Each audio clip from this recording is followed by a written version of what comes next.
Everyone. Good morning, everyone. Happy to have you here. We're excited to bring you our State of the Union annual membership meeting. So get your cell phones ready for some interactive parts as we review some of our accomplishments in 2021, our budget, share some of our 2022 priorities, and how you can involve with CEMA today. And hopefully you'll have a little bit of fun too. So let's get started. My name is Dolores Morales, and I'm proud to serve as your president. I work in the probation department. I am Carla Collins. I am the senior vice president, and I work in the county exec's office of gender-based violence prevention. Hi, everyone. I am Lawrence Michael C. Arias, and I am proud to be your elected CEMA executive vice president. I work for TSS, but I'm assigned at tax and collections at 852 North First. Hi, I'm Donna Mensimer. I am your CEMA elected secretary. I am an administrative support officer for roads and airports.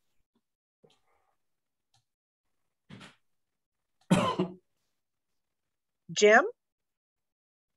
Sorry, first technical difficulty. Hi, I'm Jim Piazza, your CEMA treasurer. Thank you, Donna. I work for HHS and Fleet and Facilities. Hi, everyone. My name is Jesse Castaneda, and I'm your CEMA member at large, and I supervise the emergency department, admitting, and express care at Valley Medical Center. Hi, I'm Mary Beth Rogers. I'm the CEMA member at large, and I work at Social Services Agency in the Department of Family and Children Services. Good afternoon, everyone. I'm Robin Rivas Romano. I am also a member at large, and I work at the Social Services Agency as well. Hi, everybody. For some reason, I'm not showing up on video. My name is Laura Romero. I'm a member at large, and I work in Superior Court. Thank you, Laura, and you are showing up. You're looking great. Zeb Feldman, a senior business agent for CEMA OE3. I'm Cole, business agent for CEMA OE3. And Lauren Sue, CEMA OE3 business agent. And also pictured here is Nancy Rocha Ortiz, who is our secretary. You'll often see emails come from her, and if you ever call in or enter a help ticket on the website, she's the person who's helping you out. So 2022 has started with many questions. Many of us have been dealing with notices of potential exposures and updates from family and friends who have tested positive for COVID. And wasn't it just last year, was it 2020, that there was a toilet paper shortage? And just last month, folks were scrambling to find home tests and refreshing websites to schedule a PCR test. Or maybe it's an antigen test. And is it 5 days or 10 days that we quarantine? And now there's a day 0. And are we in the 4th or 5th wave? And what does it mean for us here if the numbers are going down in South Africa? So does anyone else find themselves worried with body aches, wondering, is this COVID or is this the stress of thinking about COVID? And for 2 years now, CEMA members have carried on. We show up for the work, for our teams and for our communities. We are vaccinated and boosted and mask up and sanitize ourselves and our surroundings, and we get things done. And yet 2021 wasn't just the pandemic and disaster service work and testing and vaccinating and everything that comes with the pandemic. Life threw us more tragedies, most especially with our union family at BTA in May. And so if you ever wonder who might be having a hard time with things, know this: everyone is.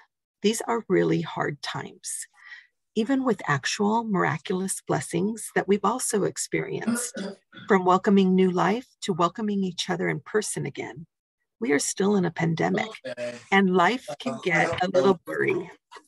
Your CEMA board knows that what you do matters, that you matter, and that we must be laser focused on our efforts to support our work family. So what we thought we would do is start off with a quick interactive game to see how well we remember these times. So please get your cell phones, and we're going to go over to Donna, who will lead us through a few questions. All right. Well, if you haven't had the chance already, and seeing that there's only 21 people who've signed up, but there's 182 people in our meeting, You can go to www.kahoot, Kahoot.it, and then you just type in the game pin 731-5612. Or you can actually download the Kahoot app. There'll be a couple questions I ask you if you're a professional or teacher. I chose professional. And then it asks you what you would use this for as a participant or a trainer. You select that, and then you just, right in the middle, there's a cute little square box that has like a triangle, a circle. You hit that and type in the pin and you're in. I'm gonna give you just a minute. It'll be a fun little quiz to test your knowledge of the past 2 years that seems like it's been a decade.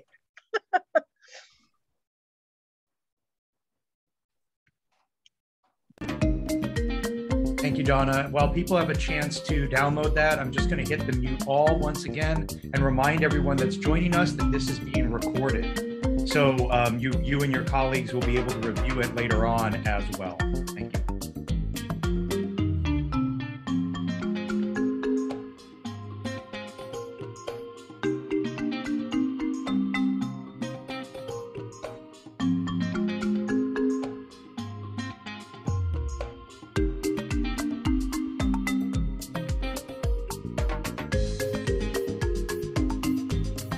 I was hoping we would get up to about 50. I'm just going to give it a couple more seconds here. If you don't join in time, the PIN code will actually show up on all the questions, and you can actually join at any time.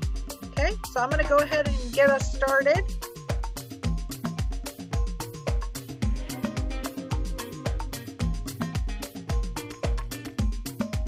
All right, this is our annual membership meeting. Our first question, is it true or false? California reenacted COVID supplemental paid sick leave up to 40 hours through September 22nd, 2022. True as a diamond, false as a triangle.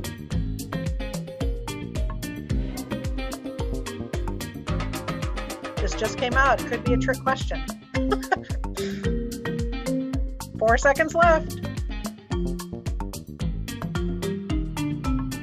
All right, the answer was true. We have 48. Got it right. Let's see. Where's our scoreboard? All right, Kathy, great job. Okay, on March 16, 2020, Dr. Sarah Cody was the first in the blank to announce shelter-in-place orders. Was it Triangle Bay Area, Diamond State of California, Circle United States, or Square World? 6 seconds left.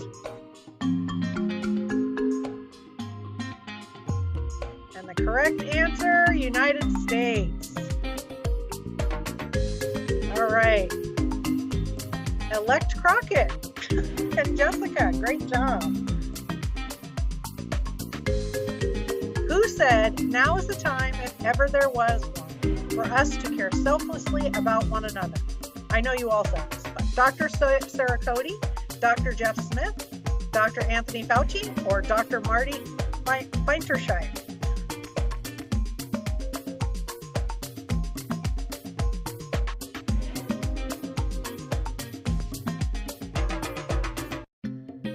All right, Dr. Anthony Fauci, you guys know your COVID.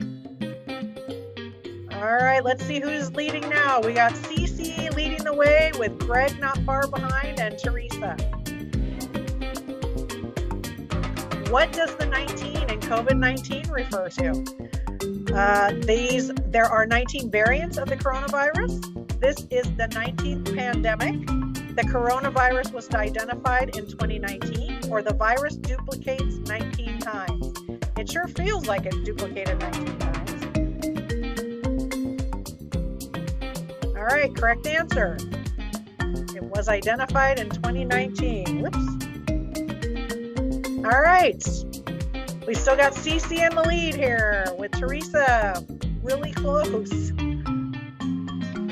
When did the CEO require those teleworking to return to the office?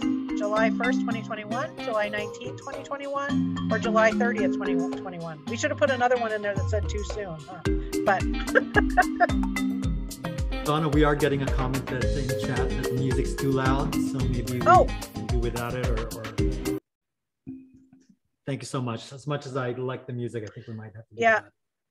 I wish I could mute it on my end too. Sorry. Less festive, All right. but easier to hear. July 19th, 2021 was when we were required to come back to work. Let's see if the scoreboard changed. Teresa takes the lead with Greg coming right up behind. How many American households adopted a pet during the pandemic? 1.6 million, 14 million, or 23 million? Bet you the Humane Society loved everyone here. We got 7 seconds left. I do know that our family grew by a couple of cats this year, so. All right, 23 million. Great job. Always nice to go home to some cuddly love. Whoops. All right, let's see here. Teresa remains ahead. How many CEMA members took advantage of the Voluntary Separation Incentive Program, or VSIP, in February of 2021? 253, 121, or 537? And I will note that nobody in this picture took advantage of it because we're all still here. That's right, alas. All right, correct answer is 121. Lucky, they're all retired now, right? We got Greg, we got Zeb coming up, and woo, Donna's on fire. What percent visitor increase did County Park see during the pandemic from 2019 to 2020? Was it 100%, 200%, 300%? That's awesome. I do know I got to visit some very cool parks over the past couple of years. Nice to see different areas of our county.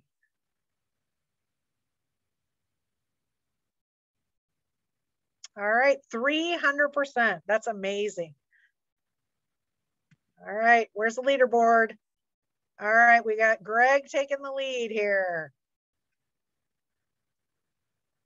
What is the term for the current CEMA contract? January 1st, 2020 to June 30th, 2023, April 6th, 2020 to June 23rd, 2024, March 15th, 2020 to June 15th, 2025. As someone who was on the negotiating team, it seems like it was eons ago. Yep. All right, the correct answer was April 6th, 2020, June 23, 2024. And who's got the leaderboard here? Teresa. You know, and that's a really good piece of information to have because we will be looking for surveys on what's important to you as we go into our next contract. All right, last question, everyone. What is the current percent of residents ages 5 and over that are vaccinated? 67%, 79%, 84%, or 90%?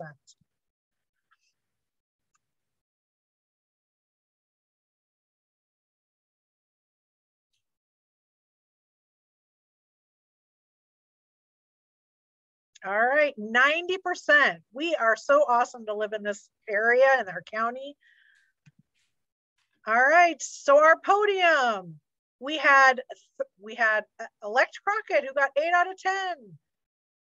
We got Donna. Oh, I was cheating because I only answered this 3 times, but.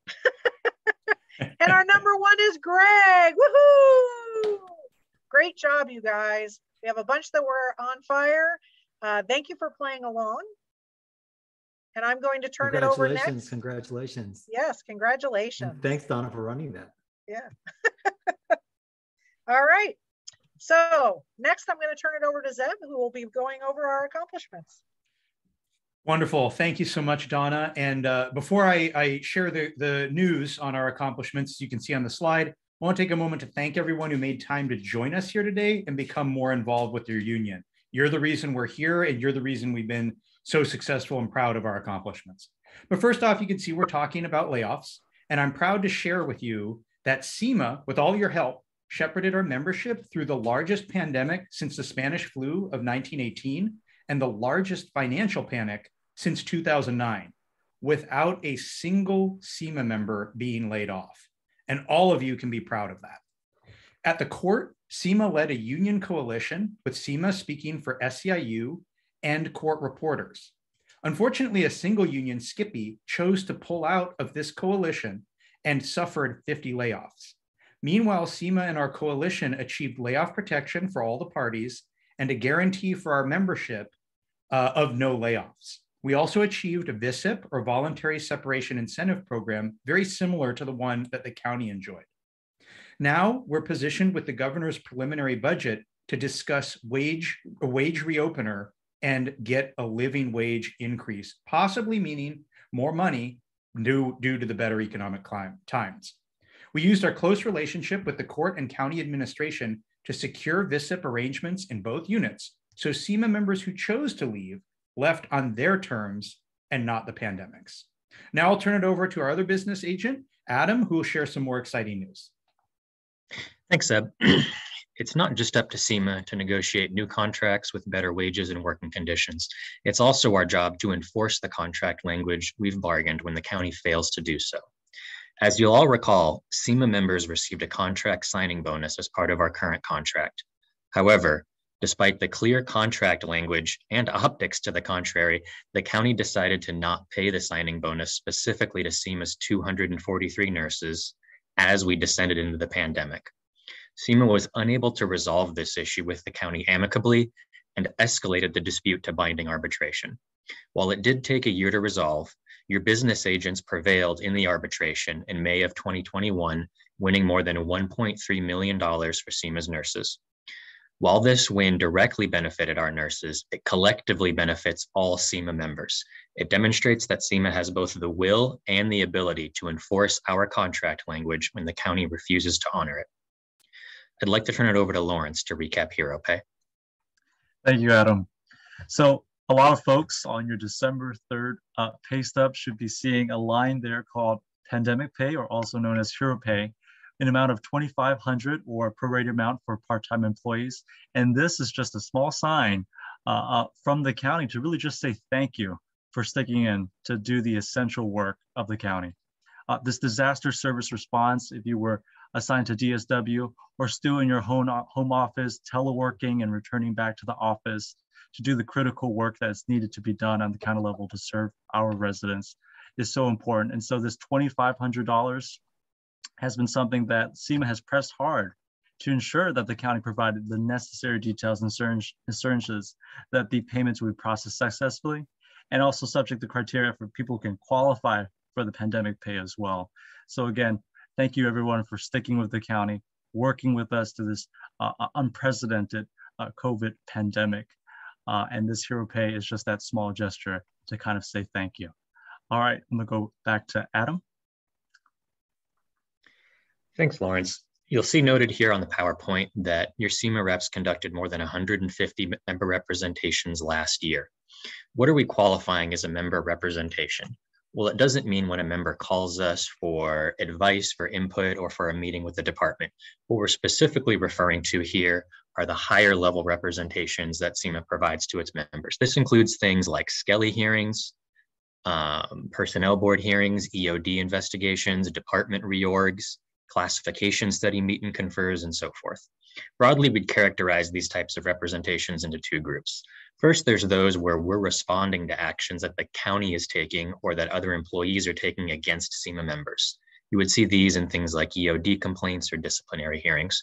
But these are also representation issues where we're going out off contract cycle, trying to improve wages and working conditions collectively for CEMA members. This comes commonly in the forms of things like meet and confers after classification studies. We just recently had one of those with a great result, the Associate Management Analyst class study. And for a recap on that, I'll once again turn it over to Lawrence. That's right.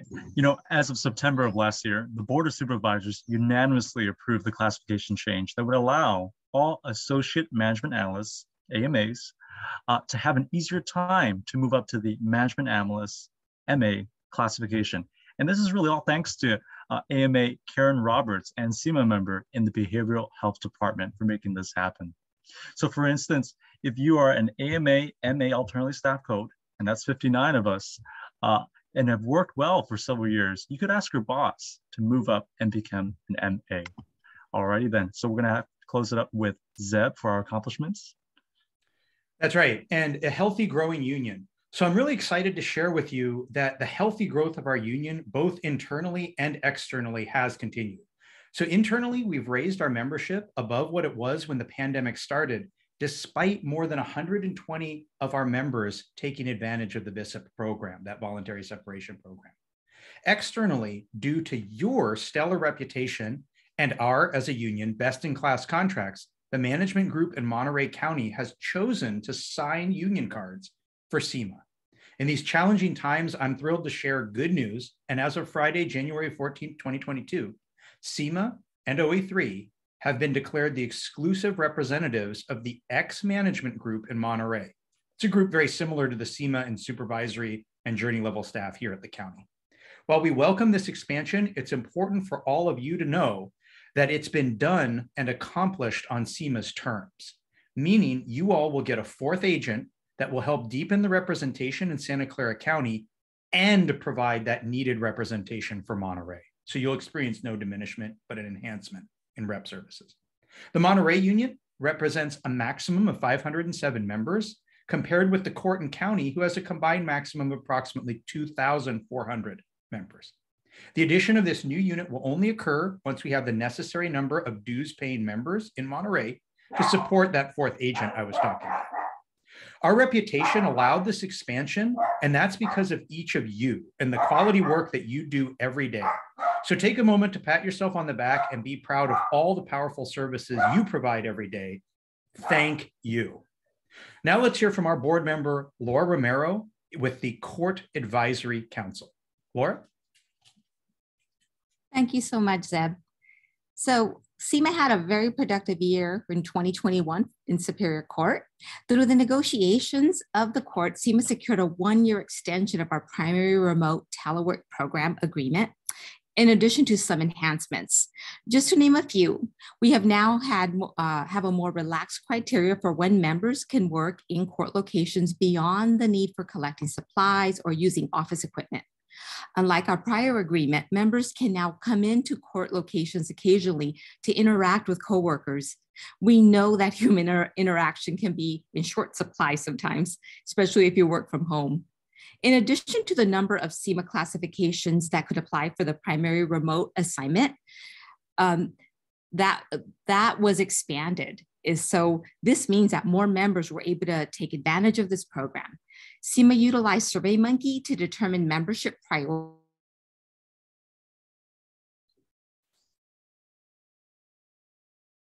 CEMA received a favorable, please pardon. CEMA received a favorable ruling from the Public Employment Relations Board relating to a member complaint. PERB ruled that the court violated the Trial Court Act against one of our members by retaliating against a bargaining unit member engaged in protecting activities, and by denying CEMA the right to represent this member in employment relations with the court. This was a tremendous victory for CEMA on behalf of our member and a reinforcement of CEMA's right to bargain for our members. And finally, CEMA has its sights set on pending state budget for the court for a potential reopening of wage negotiations. Negotiations trigger if the approved court budget funds a cost of living increase for court employees. This will keep court members, and we here at CEMA will keep court members appraised of the new developments as the budget process progresses. Jim will now tell us about CEMA's budget and finances. Hello all, I get to tell you about the CEMA and gets its funding and how we support you, our members, with that funding. I am pleased to tell you that CEMA is financially sound and strong. As you see in the previous slides, those accomplishments could not have happened without your support and dues. Your dues provide for all the services that the union provides to you. Political donations for candidates that help politically when we need assistance, like contract negotiations. IT infrastructure, communications, email, this Zoom, committee expenses, the PD events put on by Lawrence Michael. Those are excellent events with the speakers.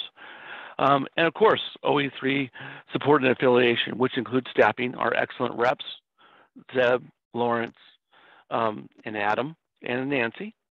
office space, which we're currently looking for better office space, and that'll come up on the other sides. And heaven forbid, as we know has happened in other places, legal fees and court costs paid in support of you. We are also the largest affiliate with OE3, and that gives us from our membership and our strength in our membership. That provides, along with OE3, political power and our power, we're a force to be reckoned with, both at state, local, and federal level, to help support our needs and to get you and our members support in political arenas to get good contracts and other things that affect us. CEMA's income and expenses. So basically we have 1,732 members, as Zeb was saying earlier. It's about $37 a paycheck, which is about $64K a year, and 26 paychecks, which is about $1.6 million income. And we use all that to support you, our members. I could bore you with all the numbers and give you all the expenses, but I'd like to direct you to the CEMA webpage. I post all of our budget and financials every month on a CEMA webpage underneath the Treasurer's Report. You can find all the details there. Other things that the Treasurer is responsible for is government requirements. The filings are packed, taxes, heaven forbid, we still have to do those too. California corporation things. I'm also responsible for the Board for Business Processes Improvement, contracts, policies, and expenditure tracking, approval process and accounting, financial audit, and other things that have to do with that. I'll cover that more in the financial committee report there and how you guys, everyone can get involved.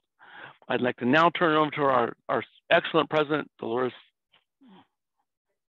Thank you so much, Jim. We're going to have our committee chairs let you know of some opportunities to get involved.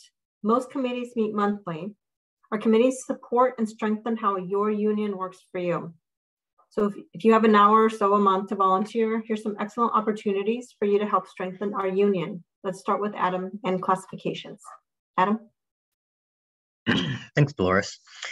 The classification committee is comprised of 10 members and our reps. The committee was formed last year to implement CEMA's new contract language on classification studies.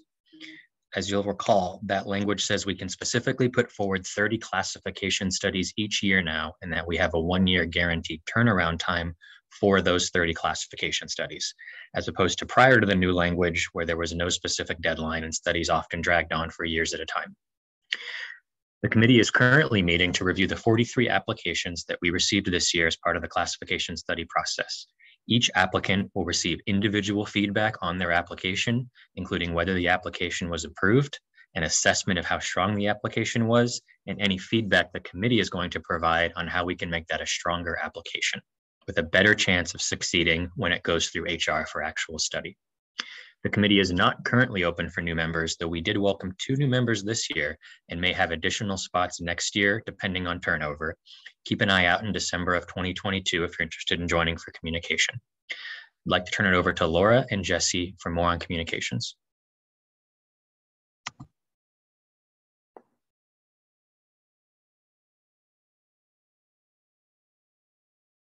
Jesse, you're muted.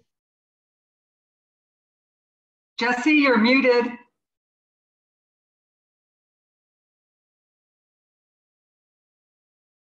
Okay, can you hear me now? Can you hear me Yes. now? Yes, we can hear you, Jesse. Go ahead. Okay, sorry about that. Hello, everyone. My name is Jesse Castaneda. I'm one of the co-chairs for the Communication Committee. We meet once a month on the first Friday of each month from 12 to 1, so during lunchtime. And our next meeting is going to be Friday, March 4th, so that's going to be next week. Our goal on our committee is to increase our communication to our CEMA membership through social media, emails, text, surveys, etc. So if you're interested in helping us develop ways of communicating to all of our members or have IT experience in web page development, managing IT support, social media, etc., send us an email and we'll include you in our next Teams meeting. Once again, that's going to be next Friday, March 4th from 12 to 1. I'll now hand it off to Laura Romero, co-chair of the Communication Committee and chair of the Court Advocacy Committee. Thanks so much, Jesse. So the Court Advisory Council, CAC for short, consists of a CEMA business representative, that would be Zeb, The executive board member at large is myself and 5 court members. We represent CEMA court employees in labor management discussions and contract negotiations. CAC meets on the 3rd Friday of each month from 2:30 p.m. to 3:30 p.m. in addition to meeting with court administration as needed. The Court Advisory Council currently has a vacancy that we seek to fill, and we invite you to apply if you're interested in having an impact on our work environment and in your employment benefits. Please contact me directly if you have an interest in getting involved. We hope to have a diverse perspective from various work areas in our group to better represent membership. So if you see that there's no liaisons or anybody that you can reach out to easily, come join us and help us extend that net. Now I'm going to pass it on to Jim Piazza to talk about our finance committee. Hello, everyone. So as I mentioned earlier in the treasurer's report, there's a finance committee. We mentioned part of the treasurer's responsibility is the continual process improvement, policies and expenditure tracking, approval process, accounting, accountability, efficiency managing and maximizing our members' dues to ensure we continually support the needs of our CEMA membership. All those wonderful things. The board and I want to tap into the vast CEMA knowledge and experience to get input and help us get the key items and processes set up. This new committee that is just starting with recently formed is to do just that, is to tap into this vast knowledge of CEMA membership and help set up those processes so we can make sure we have all the right things in place. We've had some informal meetings and we're just getting going. Please contact me if you're interested, and we'll be establishing monthly schedule to do those things. So, go through all those processes and help things up. So you can help shape some of the things and how we have accountability, how we invest our money in things. Please, again, contact me if you're interested in being on this committee. Next, let's hear from our liaison committee, Laura. Thank you, Jim. So CEMA relies heavily on membership engagement. In addition to serving as eyes and ears for CEMA, liaisons play a crucial role in initiating membership engagement when group action is called for. Liaisons also play a key role in increasing membership by ensuring that new employees, transfers, and promoted employees receive a personal welcome to CEMA, and also by facilitating membership application process. We strive to have a liaison in every work area. If you do not have a designated liaison in your area or facility, please consider taking on this role. We strive to offer liaison trainings on a quarterly basis and welcome suggestions for training topics that you want to see offered. We have various past trainings available on YouTube. If you have not viewed them, you can look them up or contact me for direct links. I will now turn this over to Mary Beth Rogers, who will talk about our membership committee. And now we have a new joint meetings that are going to be taking place for liaison committee and for membership committee. Hello, I'm Mary Beth, and I'm the chair for the membership committee. And as Laura mentioned, she and I have been working very, very closely together with liaisons and membership where they overlap. The voluntary separation incentive program, as we talked about before, we lost 121 members. But as I mentioned, we have caught up. Currently, the county is at 66% of possible members are dues paying members, and the court is at 84%. We would like to see the county overall at 80% going into our next round of negotiations, which we are going to start looking at late this year and early next year. So we're really pushing to get more folks registered and dues paying in CEMA. You are our best ambassadors. And if you know folks that are not members and you would like to help recruit them, please contact me and I'll provide you with materials and the application packet. Being a liaison is how I started with CEMA. And it's been really fun to coordinate with Laura, with the membership and the CEMA and the liaison group. I enjoyed being a liaison so much that I endeavored to be elected to the executive board, and here I am today. So it's been quite a journey over the years, and I have really enjoyed working on behalf of CEMA. We as a board are focused on expanding our membership, and we're doing a little more work with employee orientations for new employees. And we're also going to be doing a new membership drive. We would love your input and support on that. And so if you have any ideas about how we could increase our membership, please feel free to contact me directly. The membership and liaison committees meet the third Friday of each month from 12 to 1. And if you would like, you can contact either Laura or myself, and we will make sure that you are included on those invites. Also, as a way to keep in touch with our members, we have 5 monthly site meetings. Most of the agenda items at those meetings are general topics of interest to everyone who is a dues-paying CEMA member. And for each site meeting, there might be a small number of agenda items that are site specific. We would love to see you at those meetings. 1 meeting per month is recorded and then posted to the website so that you can catch up on all of the news. Next, I'd like to pass this off to Carla Collins from the Political Action Committee. Thank you. Thank you so much, Mary Beth. So with great support from both Jesse and Dolores, I'm really honored to chair this year's Political Action Committee. And if you haven't noticed, this is a great time to get involved politically. Our committee usually meets the 3rd Monday of the month at lunch. For February, we're meeting on the 28th for a quick lunchtime Zoom. And this is a working committee. Your input is welcomed and it is needed because we have over $100,000 budget for the year. That's right, we are making the recommendations for both political campaigns and charitable organizations and all the contributions in CEMA's name. We're working hard to increase our membership's political activity and presence in the community because this year we will be voting on not 1, but 2 Board of Supervisor seats, as well as the sheriff, the DA, and the assessor, not to mention various city council and a certain mayor's race. So we need elected officials who represent, listen to, and champion CEMA with their decision making. So please join us. You can email, text me, call me for more information, and maybe we'll even see you on the 28th. Thanks so much. Next up is Lawrence Michael to share more about professional development. Thanks so much, Carla. It is my great honor and pleasure to chair the Professional Development Committee. And I would like to give a quick shout out to the wonderful members who make my job so easy. Teresa Chagoya from Employee Wellness Department, Donna Mensimer from Roads and Airports, Dolores Morales from Probation, Vihar Patel from Equal Opportunity, Robin Rivas Romano from Social Services, and Sandy Monsees, our Chair Committee member from Learning and Employee Development, has since retired. We will miss her, but wish her best in this new phase of her life.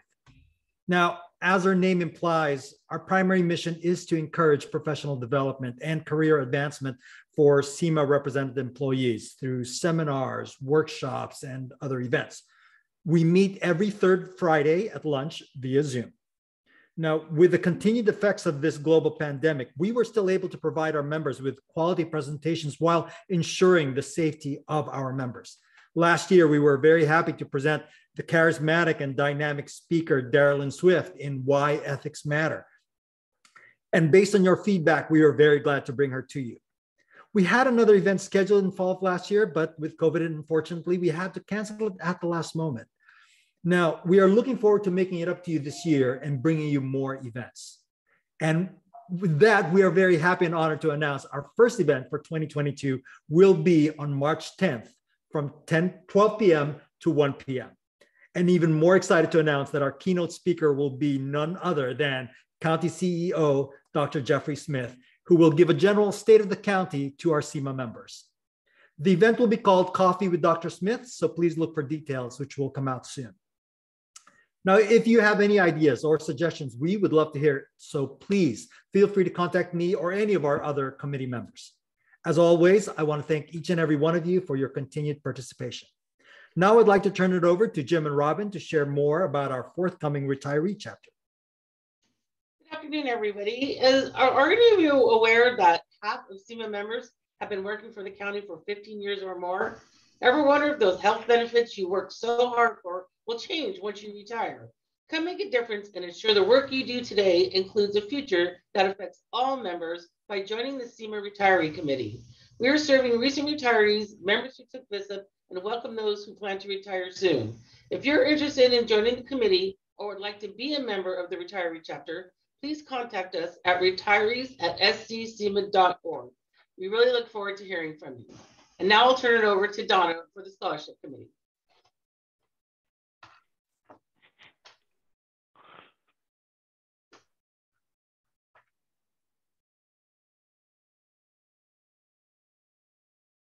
Donna, you're muted. Sorry. This is what happens when you're playing the Kahoot music, and I'm trying not to like. Yeah, sorry. Hi, and welcome CEMA members. My name is Donna Mensimer, and along with Robin Rivas Romano, we are proud to be your co-chairs of the CEMA Scholarship Committee. And not only are we your co-chairs, we are proud parents of previous recipients. Just over 10 years ago, my daughter got into UC Santa Cruz, and boy, was I surprised at that tuition bill. It was a much needed award that she earned from the CEMA Scholarship Committee. At that time, I was not part of any of the committees, and I was so excited to see that this was a benefit to our dues-paying members. Since that time, I have been involved in the Scholarship Committee. So Robin, tell us why you volunteered to be the co-chair.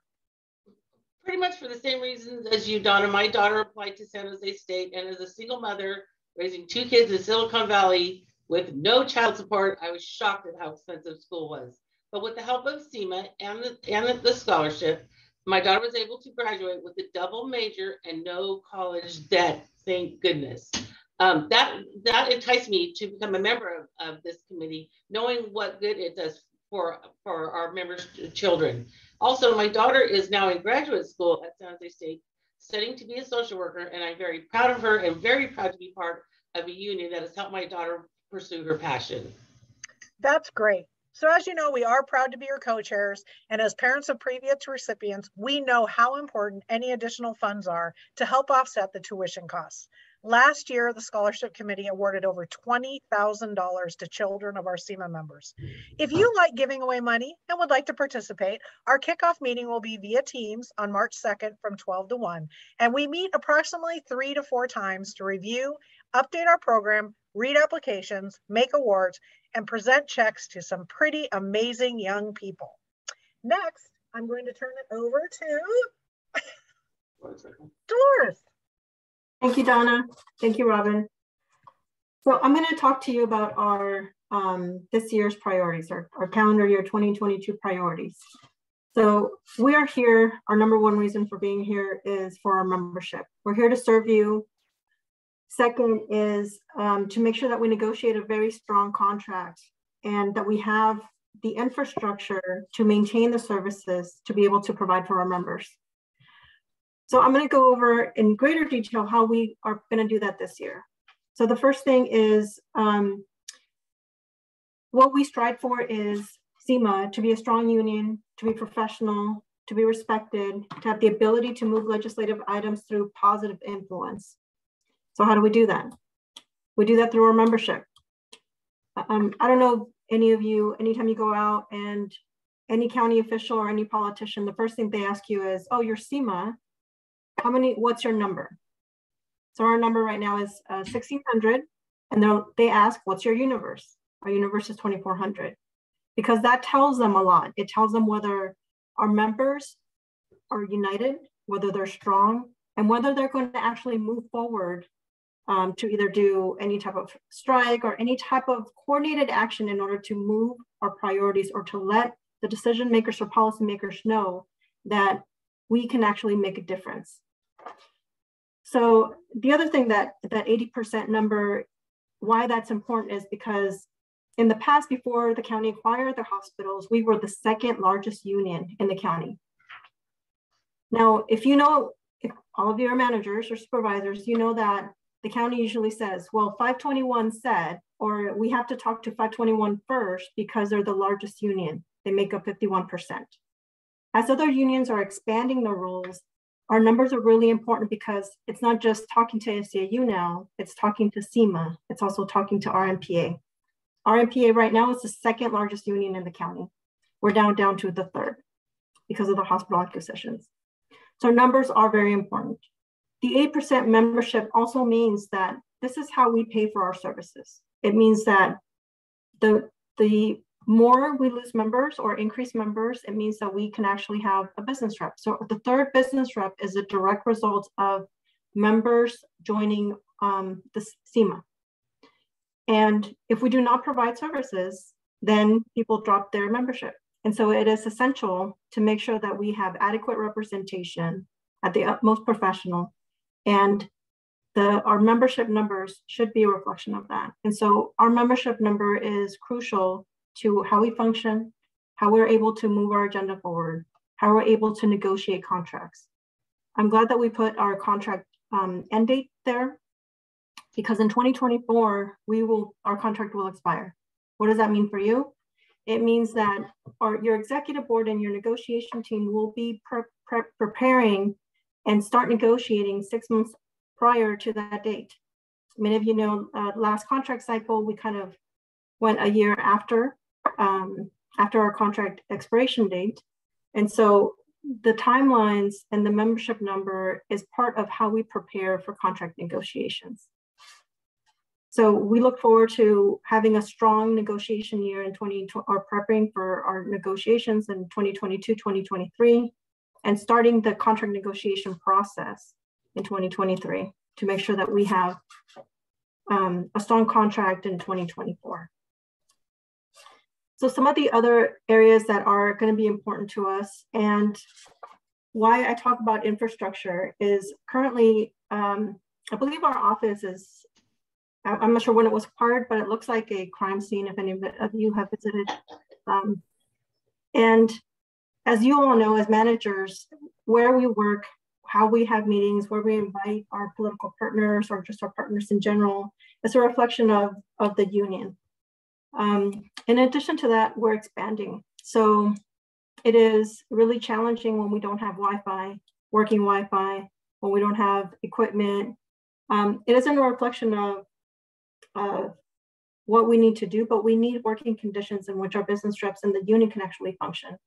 So even though we are preparing for negotiations, having a viable working space and in an environment in which we can work and function is going to be one of our priorities this year, again, prior to us starting our contract. IT communications is really important, especially when we do contract negotiations. If you ask anybody, the first thing that they do when they're trying to find out who you are or what you do is they go online and they look for your website. So the website really is a reflection and CEMA's first face and interaction. It's also the vehicle that we use when we're communicating with our members about negotiations. So we track how many people visit there. It's where you can find your contract, where you can find your forms, where you can be involved or know who we're endorsing politically. So our website's important for us. We want to make sure that it is a reflection of what we do, how we do it, and it's a vehicle for communication, not just internally, but also externally. Zeb talked about our Monterey County chapter. We're very proud of our Superior Court chapter. And if you are a member, please reach out to your brothers and sisters in Superior Court because they are our siblings. So Superior Court is a great addition. I can't remember when we affiliated, but we work hand in hand and we are strong partners, and we don't see it really a distinction between county and Superior Court, and we hope to enhance that with Monterey County.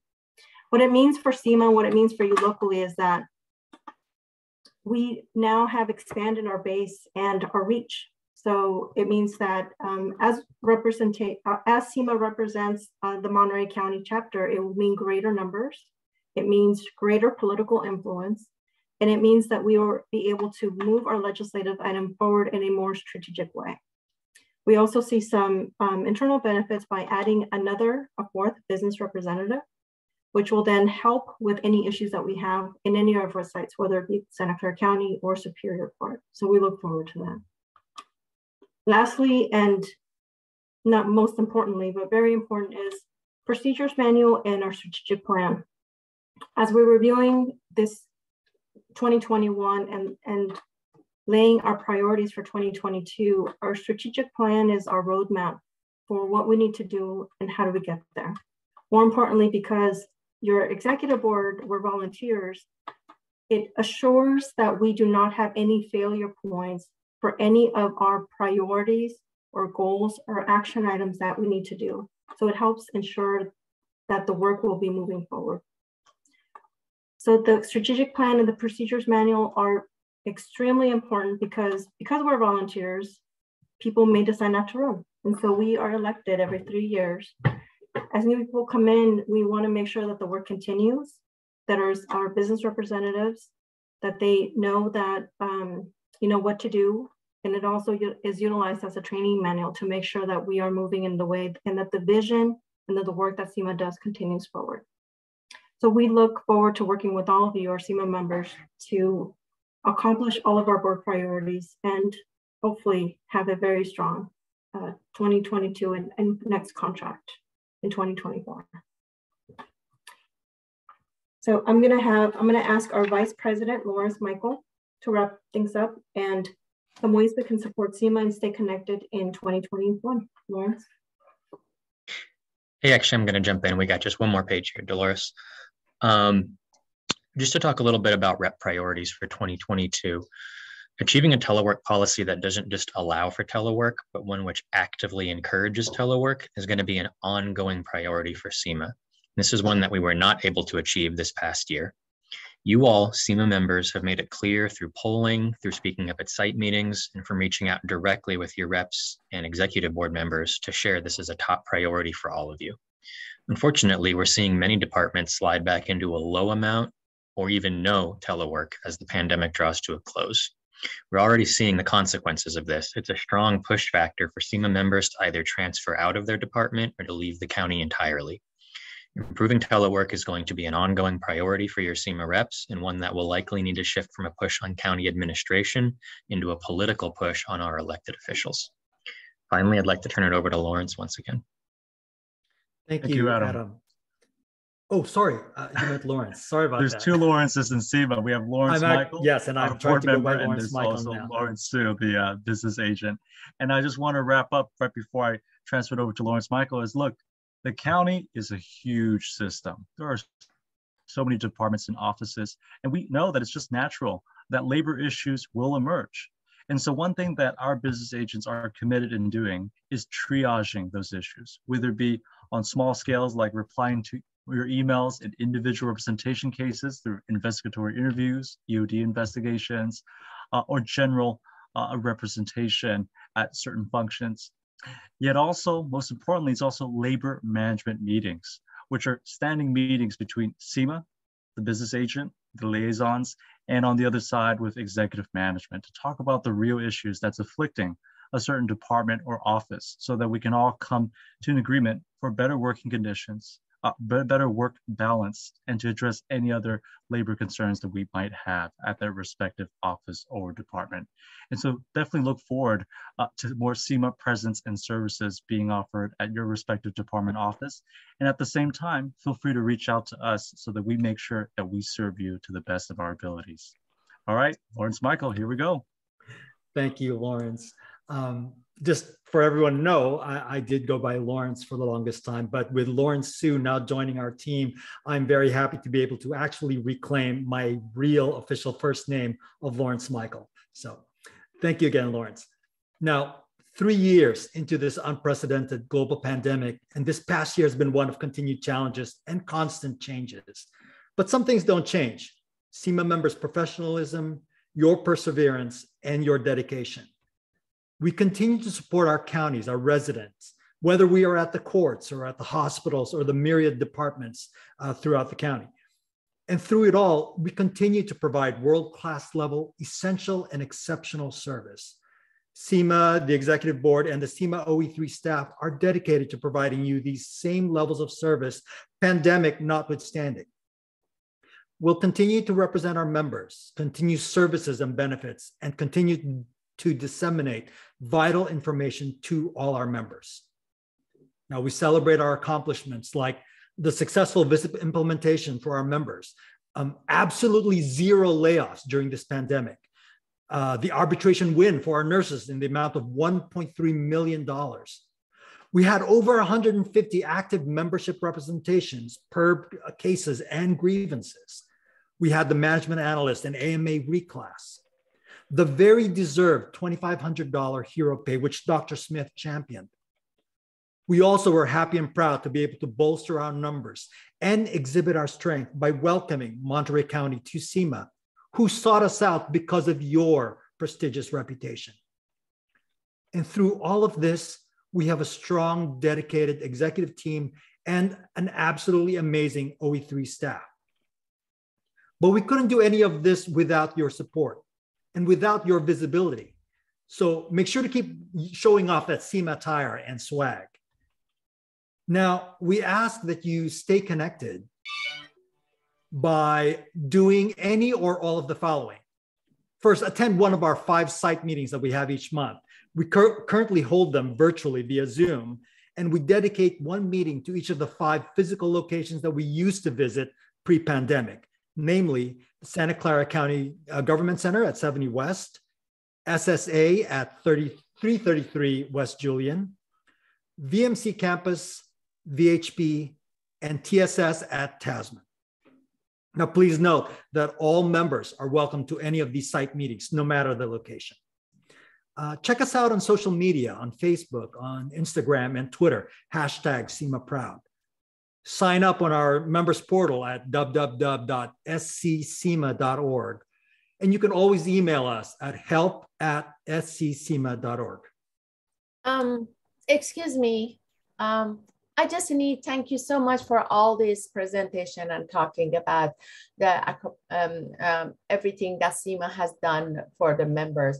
But I just want to say that for the past year, I keep hearing about the telecom and policies and going and talking to the management and negotiating with it, but we haven't seen any progress. As you mentioned it, there are a lot of people leaving county because of this policy, because some of the departments, they do not appreciate working from home. They just need you to go sit in the office or a cubicle and just stare at the monitor because they feel that is work, which is not. And departments, they have different, like, you know, some of the departments are allow you 1 day, some departments, they don't allow you at all. Some departments, they do 2 days. So it's not fair to anybody to, like, you know, moving forward to, like, you know, for all our CEMA members, we should have a new policy or procedure and move forward with it and force them to understand. You know, you can get the supervisor, like, you know, Chavez, she's a big advocate for this. And it's not only that, it's about mental health of the workers. It's about the commuting, it's about the money that, like, gas goes up so much. And so, excuse me, let me just cut in for a second here, Sheeta. We'll respond to that and provide some context of what our efforts are. Just as a reminder, we're going to have a time for you to ask questions, but because we have more than 50 people, we ask that you put the questions in chat so we can respond to them. And I think my count right now is that there are 8 questions ahead of you that we need to respond to. Emailed you and Adam several times. I asked to be part of the negotiation. I never received even a return from your emails. No reply, so whatsoever. That's why, you know what, I think that it's my time. I pay for this, like, you know, every month from my paycheck. So I have the right to speak up. You guys need to be more serious about this issue. We are in a crisis of mental health in Santa Clara County. They declared the mental health issue crisis. And it's not only the clients, it's all of us that living in Santa Clara County and working for Santa Clara County. It needs to be addressed. So again, like, you know, pushing back or, like, you know, having me to not saying anything is not going to resolve my issue. If I have to, of course, I'm not suggesting that you shouldn't say anything. What I'm saying is that there are 8 questions ahead of you, and we need to be respectful to the people that did put in their questions in chat. and you will have time to respond. So please put your question in chat, and we will address that question. To your point, if you, I take your word for it. If you emailed us and we didn't respond, I apologize to you on that, and that's my bad. That's whoever else you emailed's fault. We need to be responsive to your emails. So I do apologize to you for that. Donna, so I know you've been keeping a list of questions. Yes. Can you go into the question and add whatever Sherry wants to put in chat? I think as by my list, I would show that as question 9, but maybe you have a different list. Excuse me, but was Lawrence Michael even done yet? No, that's okay. We could take a moment just to adjust that, but I'll go ahead and continue if I may. Thank you so much, Sheeta, for bringing that up, and we'll try to adjust that when we get to the questions part, if you don't mind. We do have to get through this meeting. So again, we know we are still navigating our way through this unprecedented pandemic, obviously. So as you all continue to care for others, it is more important than ever to ensure that you practice self-care, since so many people count on us.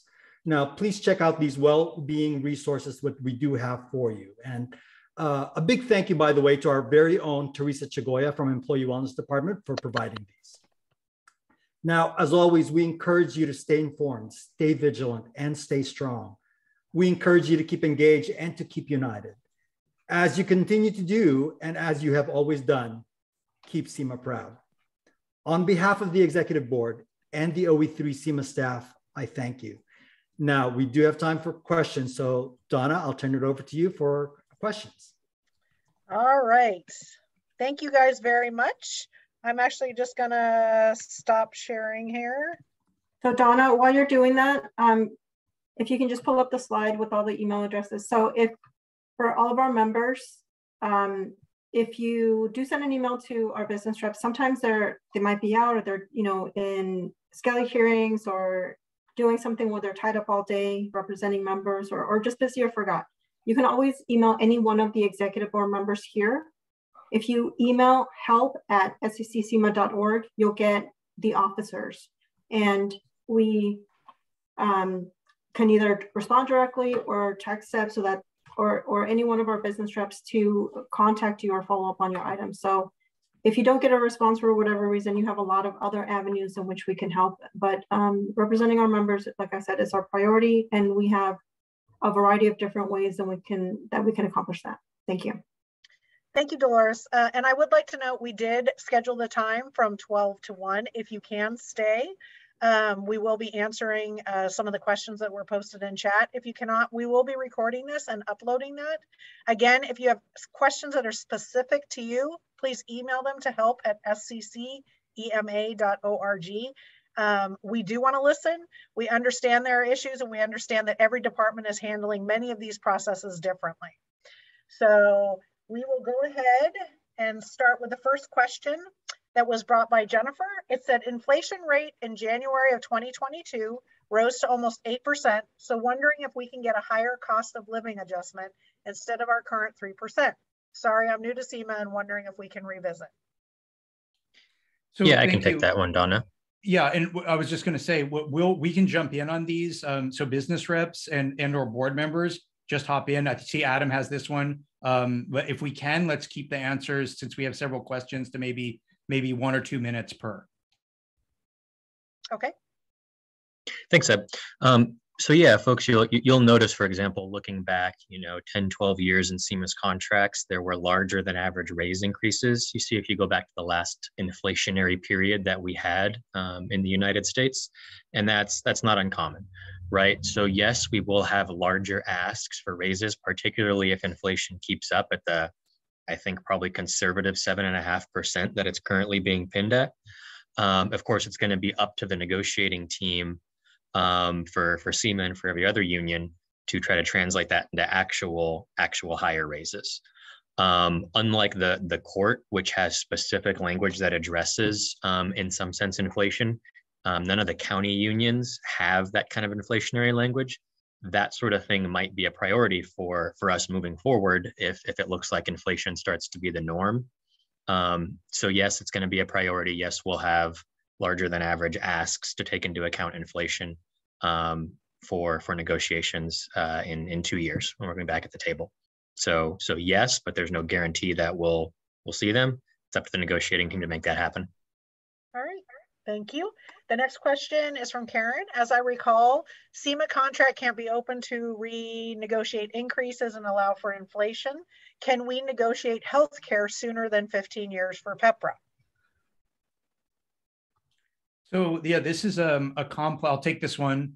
This is a complicated question. For those who don't know, PERS and PEPRA, we always try to define our terms. PERS is the Public Employee Retirement System, which is what you all pay into for your retirement. And PEPRA is the Public Employee Reform Act, Pension Reform Act that went into effect January 1, 2013. So PEPRA people is anyone who is hired into government employment, PEPRA employment after January 1, 2013. This is a bit in the weeds. Can we reduce the percentage? The short answer is yes. The longer answer is yes, but not below 50% of normal cost. So the law that was passed in 2013, and it was signed by the governor, as well as, of course, the state houses of California, mean that you have to pay a minimum of 50% of normal cost as the law of the state. Could this be changed? It's theoretically possible, and it would require a lobbying effort at the state, but it is not something we could negotiate with the county of Santa Clara. So we can get down to 50% of normal cost, but we can't go below that according to the law without a change of the state California law. Thank you. Okay. And did that also answer the question about can they negotiate healthcare sooner than 15 years for the PEPRA people? It does not. I can answer that question as well. Sorry. I guess they got combined. That is not a state requirement that your retiree healthcare vests after 15 years. For those of you that have been with the county for a very long time, you may remember that used to be a much briefer period of time. 5 years, then it went to 7, 10, now it's 15. Depending on the contract, for everybody now it's 15 and in the county. So that's not because of a state requirement, that's because of a county requirement, and that could be negotiated down. Typically, it's not something that is an enormous priority during bargaining. People usually want more money in their pocket now, but that's why we do the bargaining surveys, right? If that's a shift in the unit and we want to emphasize that and forego a wage increase, we certainly could see that. So it just depends on what our priorities are, but that is negotiable without a law change. Thank you. We have thank you and congratulations on all the great work. Any update on the health program specialist classification study? Yeah, I can speak to that one. So for folks who don't know, we meet once a month with HR and ESA to track all of our pending classification studies. I think the current list is maybe 75 pending class studies. About 32 of those are going to be from the ones that have a deadline that we submitted last year. The rest are holdovers from before the new language. So the health program specialist study is now in the report writing stage, which means it's past conducting desk audit and making a decision. So the analyst currently working on it is writing the report. Ballparking it, that means the next steps are going to be she finishes the report, it goes to her supervisor, then the director of HR, then John Mills, then the department. That's the point at which we can get it. The quickest that normally goes is going to be 4 or 5 months usually, to the point at which we'd see it. Generally, the best thing that you all can be doing if you have a pending study from before we had the deadline in place is find out who the analyst is who's working on it. And for those ones that are 3 and 4 years long, it often gets passed from person to person as HR trits over. I see Donna nodding. I think hers went through a few hands. It just wrapped up. And if you don't know who the analyst is, reach out to myself or Zeb or Lawrence. We can share with you who the analyst is, and then just ping that person once a month to make sure that you stay on top of their priority list for your study. They often have several dozen of these that they're working on. Don't barrage them, but stay on top and make sure that it remains a priority. So if you don't know who your analyst is and you have one pending, please reach out to your rep and we can get you on that. And then we meet to address all of them once a month, like I said, and then we'll usually have updates for you if you ask for them in the previous month. Okay. Next question. Should single payer ever pass in California, how would that impact the retirement insurance contract with the county if we retire in or out of state? Any contingency thoughts? Sure, I can go ahead and respond to this. This one is very, very speculative. To remind everyone, single payer, often called, it's been called many different things: universal health care, Medicare for all. It's where you have government provided health care for everybody, as opposed to various private insurance companies. That's the mechanism we're providing it right now, blended with government for various social net programs. So it's very difficult to predict if the single payer in California coincided with a national single payer. That makes it very different than if it is single payer only in California, because then it makes your retirement, your medical retiree benefit less portable, right? If you say moved and retired to Florida or something, but had access to a single payer plan in California, that's where the legacy language of the in-kind cash payment, and this is very in the weeds, would be paid for by the county. So if it was moved to a different state, then you would still receive that cash payment.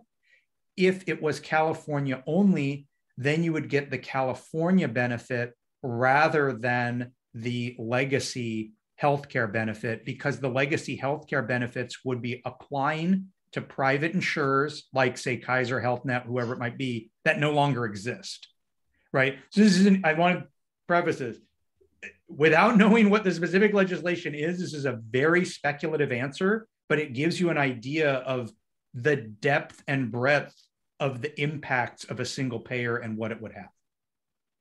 Thank you. Next question. I'm going to lump all the teleworking in together. Is there no longer a priority for cutting emissions and allowing for more telework? Do we know the demographics of our CEMA membership to help support the telework efforts, and also the county employee demographics, or at least by county, on how many folks live and work in Santa Clara County? And then there's also the issue that was brought up on teleworking policy needs to be negotiated and discussed. And then I think it was Sherry, I think, that also had the questions on telework. Yeah, I can speak to telework.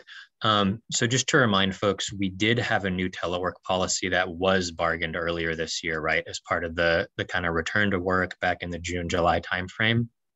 And that telework policy replaced the one that we had prior to the pandemic, right? So CEMA was the first union to bargain telework into its contract. The policy that got put in place in kind of June, July timeframe was just a strict improvement over the language we had previously. The language that was put in place was basically the language that we bargained, 8-9 years ago. Not we, that would have been Zeb. However, what it noticeably did is it removed labor relations from the approval process.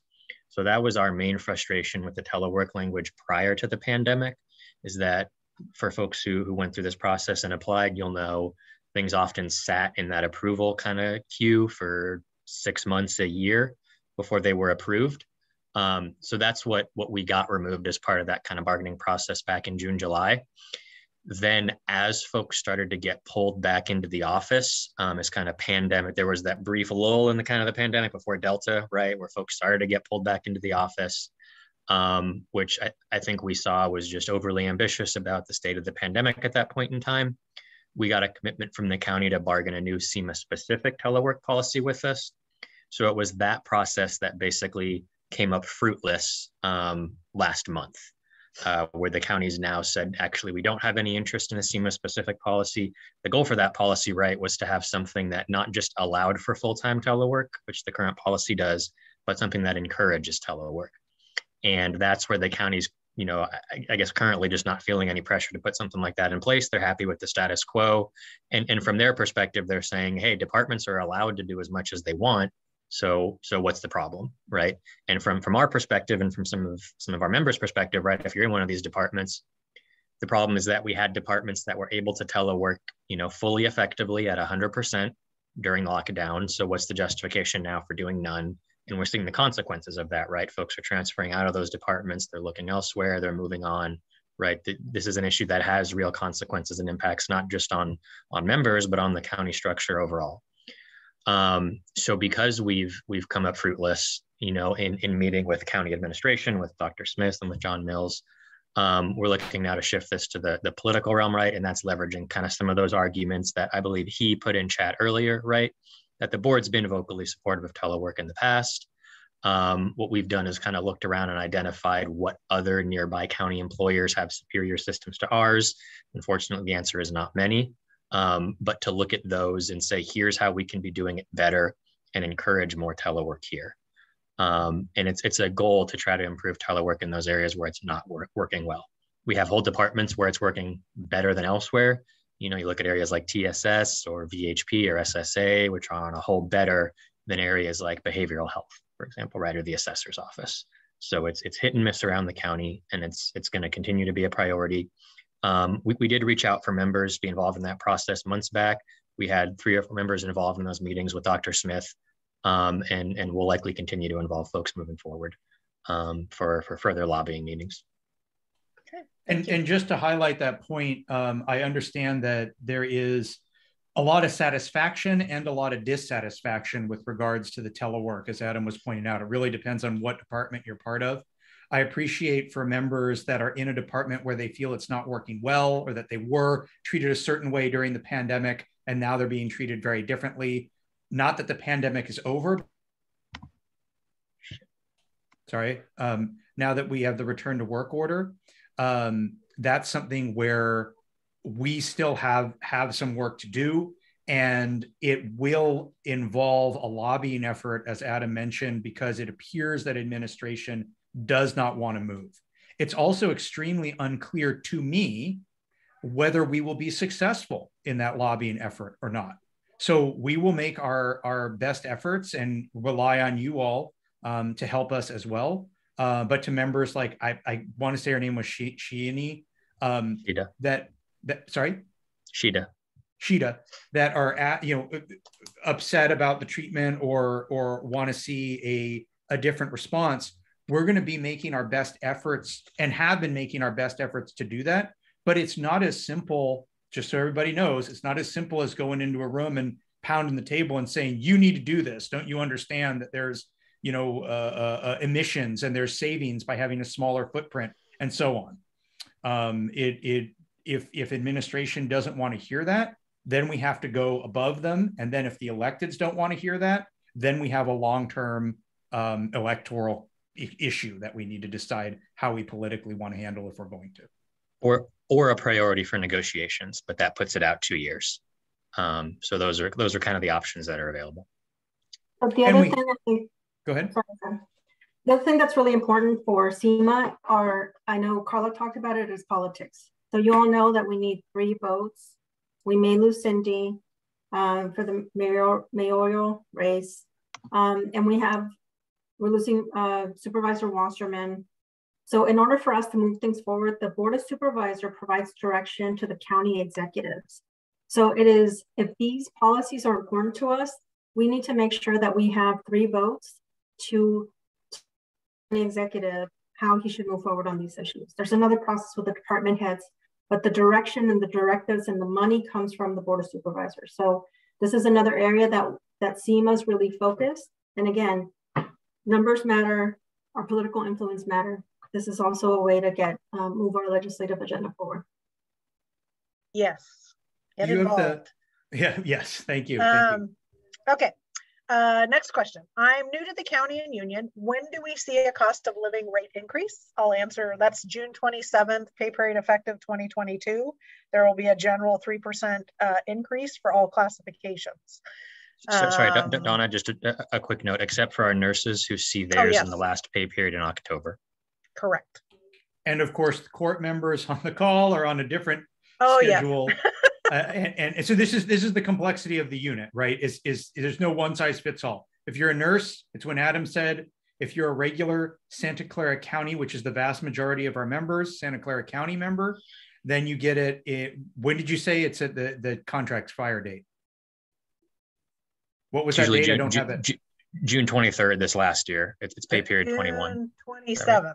Thank you. And then if you're a court member, as we mentioned in the report, we have a specific item where because of the approved state budget, it's not approved yet, the proposed state budget that talks about an inflationary general wage increase that will reopen wage discussions if passed by the state legislature and signed by the governor. There's a lot of if and I see you posted that you're from Valley Health Plan, so thank you. All right. Next question. Our department is short-staffed and many have not been able to take vacation during the pandemic. Many of us are at our vacation cap and have to take a day off each pay period in order not to lose vacation hours. Has there been any discussion about a side letter discussion with the county to address the issue of employees hitting their cap and not being able to take vacation time? Yes, there was discussion of a side letter going back probably a year, which we didn't get. The response from ESA was that they're willing to handle it on a case-by-case basis. I know Zeb's had a handful of these he's handled, as I've had a handful. So on a case-by-case basis, and the ones where it's been approved, it was generally folks that were deployed, as DSWs or in public health in the early days of the pandemic, where they've been willing to find, other solutions for either a temporary increase of the vacation cap or something like that. But I would say it's probably been maybe 6 months since we've seen one of those. And the response from ESA now is likely going to be, we're well past the point where departments are restricting when you're able to and to not take vacation. So that'll likely be an issue where they're saying, hey, employee and department, figure out how you're going to use your vacation.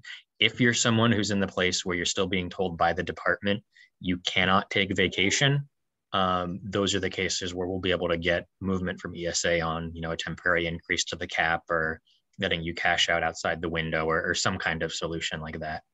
So if that's you, reach out to your rep. Otherwise, likely we'll come up short and they'll say, there's no restriction, take your vacation as you see fit. Okay. We have 2 more questions. How will CEMA pursue cost of living increase to counter the effect of monthly pension cap for people hired after 2013, currently around 108,850, or I'm sorry, 10,851 that make more than monthly cap like nurses?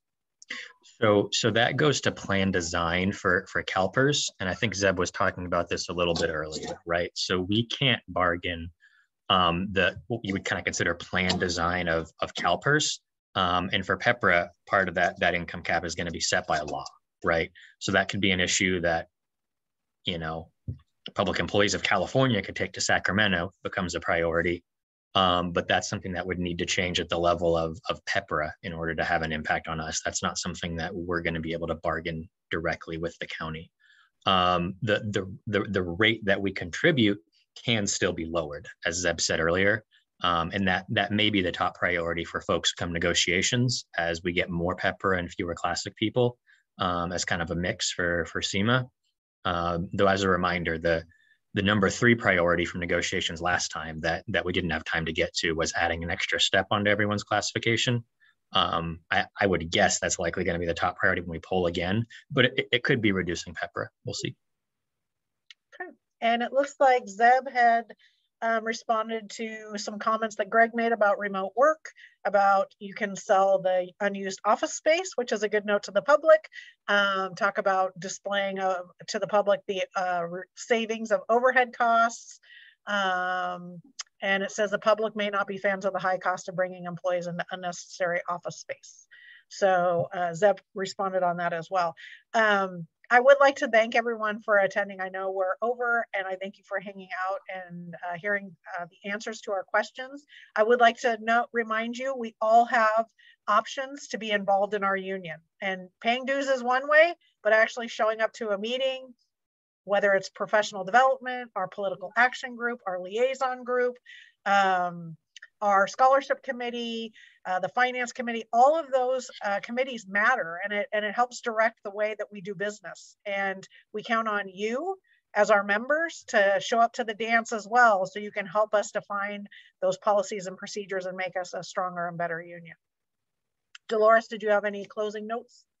Can I just add, if I may, I just want to add just really quick, yes, you know, but we are by no means perfect. We're really trying, right?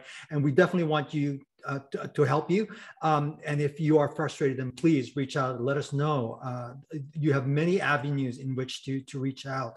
I just want to mention Zeb and Adam. I believe Sheeta is no longer on the call, so I'm not sure if her concern has been addressed, but please, can one of you please make sure to reach out, make sure that her concerns are addressed.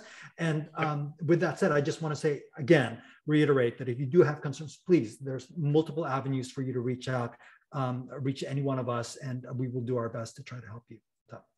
So, sorry about that. Go back to you, Donna. Well, I just want to say thank you for the CEMA members who took the time out of their day to join us today, so that you kind of know what we've accomplished, have an understanding of what the roadmap is for 2022. We do a lot of surveys. We have meetings every month. You can always reach out to the executive board to let us know what you'd like us to work on. We are a member-driven organization, so we work for you. The other thing, for those of you that are new members or know of new CEMA members, we have a history of the cash out, you know, PEPRA, classification. So sometimes when you're new, you don't have a complete understanding of the history. We would love to spend some time. We actually have a lot of videos as well that we just like to sit down and give you swag, let you know what the union's about. If you ever want to attend any events, we'd love for you to join us, whether it be political events or charitable events. Let us know. We're here to help. And more importantly, you're part of a family. And we truly do support each other in a lot of different ways. So welcome to the family. And have a wonderful day and weekend. And reach out if you need us. Thank you. Thank you, everybody. Thank you for being here. Thank you so much. Thank you and all. as a reminder, this will be uploaded to YouTube. So you feel free to if you have colleagues who had to leave early, the Q&A session will be there afterwards, and any of you can check back as well. Thank you for coming. Nice to see you. Thank you all. Bye. Bye.